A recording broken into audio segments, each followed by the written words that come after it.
আপনারা অনেকেই এই পুশিনের বিষয়ে জানতে চাচ্ছিলেন।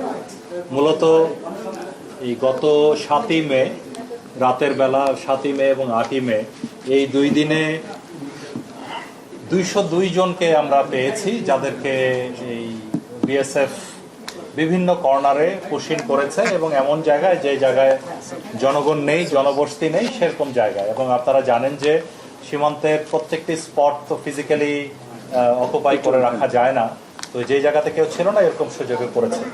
এই 202 জনের মধ্যে আমরা পরে আমাদের মাননীয় উপদেষ্টার নেতৃত্বে আমরা আমাদের মন্ত্রণালয়ে মিটিং করে তারপরে সিদ্ধান্ত নিয়ে তাদেরকে পুলিশের মাধ্যমে, এসবির মাধ্যমে ভেরিফিকেশন করে যাদেরকে বাংলাদেশি পেয়েছি।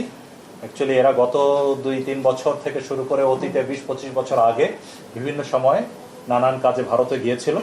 তবে তাদের মধ্যে তাদের সন্তানাদিও আছে যারা অনেক আগে গিয়েছিল। এইসব সন্তানাদি কিন্তু তারা ভারতের আধার কার্ড বা অন্যান্য ডকুমেন্টস পেয়েছিল, বাট পুলিশ বা বিএসএফ তাদের এগুলো রেখে দিয়ে তারপরে পুশিং করেছে। তো যাই হোক, এরপরে যেটা যাদেরকে বাংলাদেশি পাওয়া গেছে তাদেরকে প্রশাসনের মাধ্যমে তাদের নিজ নিজ এলাকায় প্রত্যাবর্তনের বিষয়টি প্রক্রিয়াধীন আছে। আবার এর মধ্যে 39 জন রোহিঙ্গা পাওয়া গেছে। এই রোহিঙ্গা যারা আমাদের এফডিএমএন ক্যাম্পে বিভিন্ন সময় রেজিস্টার্ড ছিল, কোনোভাবে ওরা পালিয়েছে ওদিকে, তো তাদেরকে আমরা ওই এফডিএমএন ক্যাম্পে আমাদের RRRC আর UNHCR এর মাধ্যমে তাদেরকে ক্যাম্পে ফেরত পাঠিয়েছি।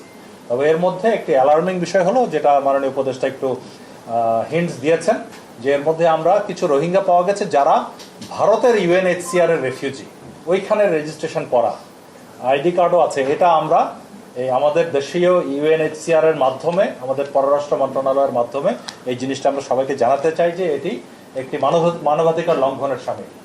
যে দেশের রেফিউজি সেখানেই তো ওখানে রাখা দরকার ছিল, যে তাদেরকে আমাদের আইডি কার্ড আছে না? হ্যাঁ, আইডি কার্ড আছে। যদি ক্লোজলি কেউ ছবি তুলেন এটা দেখতে পারেন যে এখানে আমরা 5 জন পেয়েছি।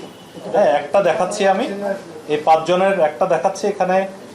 এই যে তার UNHCR, আপনারা ক্লোজ করলে, জুম ইন করলে দেখতে পাবেন UNHCR IN মানে ইন্ডিয়া, হ্যাঁ, সেখানে রেজিস্ট্রেশন করা। তো এই 5 জনকেও আমরা, যেখানে এই 5টা আছে, আমরা এই বিষয়ে অভিযোগ দায়ের করছি। আচ্ছা, আর পুরো বিষয়টিতেও আমরা আমাদের UNHCR এ বলেছি, আর আমাদের RRRC যেখানে রোহিঙ্গাদের রেজিস্ট্রেশন হয় তাদের মাধ্যমে, এবং পররাষ্ট্র মন্ত্রণালয়ের মাধ্যমেও আমরা এটা প্রসেস করব। আর পুরো বিষয়টি তো আমরা বিএসএফ বরাবরের মতে ওরা কোনো স্বীকার করছে না যে এই বিষয়ে ওরা জানে না। এটা হয়তো তারা নিজেই চলে গিয়েছিল ভারতে, ওরা আবার নিজেই প্রত্যাবর্তন করেছে, এই ধরনের বলার চেষ্টা করছে। এটা আমরা মানছি না। আমরা ফ্ল্যাগ মিটিং করে প্রতিবাদ লিপি দিয়েছি, এবং একই সাথে আমরা আমাদের পররাষ্ট্র মন্ত্রণালয়েও করেসপন্ডেন্স করে এই বিষয়ে ভারতীয় পররাষ্ট্র মন্ত্রণালয়ের সাথে যোগাযোগ করার কথা বলছি। তারা যদি বাংলাদেশি হয় আমরা গ্রহণ করব, এবং সেটা একটা ফর্মাল প্রসেসের মাধ্যমে হতে হবে, এভাবে লুকোচুরি করে দেওয়ার মধ্যে না। আর সেই সাথে আমরা জানতে পেরেছি যে খাগড়াছড়ি এলাকায় মূলত আরও প্রায় 200 থেকে 300 জনের মতো এই ধরনের শরণার্থী ওপারে আছে, যাদেরকে বিএসএফ পুশব্যাক করে দেওয়ার চেষ্টা করছিল। তো আমরা এই পেট্রোলিং বাড়িয়ে এবং সজাগ দৃষ্টি থাকার কারণে গত 2 দিন ধরে তারা চেষ্টা করছে, পারছে না। সো ওইদিকে এখনও আছে।